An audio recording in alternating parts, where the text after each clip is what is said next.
Welcome to another Tech Tip Tuesday. Hey, today I'm with a good friend of mine. We've known each other for a long time, and his name is Doug Souther. Doug, say hi to everybody. Hello out there. How was everybody this beautiful day? So Doug, we were just talking and you were telling me about how you've had an employee that's been off for medical emergency leave and another employee that was gone for a planned vacation they couldn't change. So you actually had to come out on the drive and do some actual work finally. Actual work. That's good to see that you're actually doing something. Yeah. And we've often talked about inspect what you expect, right?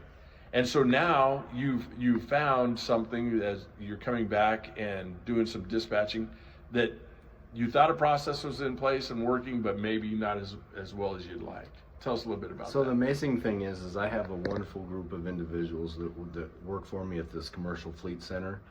And a lot of times you think things are flowing a certain way and you believe they are, but there's always some productivity and some smooth patterns that probably could be altered, maybe just a little bit. And you don't always know what those are, because unless somebody's upset or things aren't getting done, you're not sure what that is. And so this week I've learned a lot because I've actually stepped in. I've organized and helped run the workload of the entire location of the commercial fleet business. And there's a lot of things that weren't going probably as smooth as they could. And the biggest thing I think that I've learned this week is that employees that pass out and dispatch the work to the technicians really need to know the skill set of the technician and what their capabilities are, because obviously they want to do a good job for you and they want to make sure it's fixed right.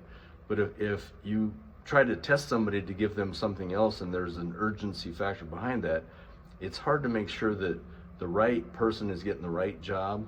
And if you can get it figured out to get it done that way, the speed factor and the fix factor is going to be a greater assurance of getting it done and fixed correct. And it'll turn up productivity. And so this week has been a test factor.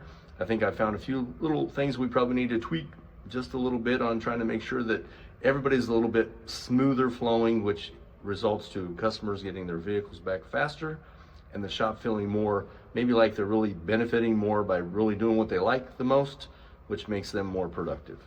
Yeah, so I've a lot of times we talk about make sure that we give our technicians the jobs that they're most skilled for. And I think that's exactly what you're saying is, hey, I found that my people are dispatching work to technicians that may not have the proper skill set to do that work, and therefore the repair times get longer, customer satisfaction.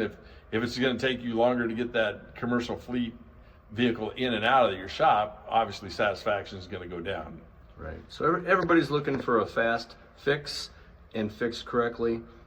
Just maybe sit down with your team and really dig into skill factors on where they're at and what they want to train on, and then help them get that done. Because as the workload goes for the consumer and the facility you're working for, everybody wants stuff done fast.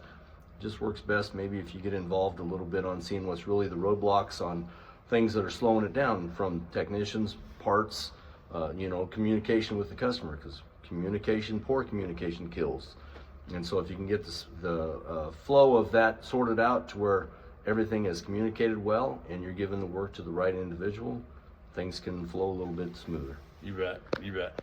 Sounds good. So there's our tech tip, I think, is inspect what you expect, and then really probably sit down and when was the last time we monitored or even visited with our technicians to find out what do you truly desire to work on, what is your specialty, and then make sure that our people are dispatching the work accordingly. Doug, thank you so much for your time. We appreciate it, and talk to you real soon. Happy Tech Tip Tuesday. Take care. See ya.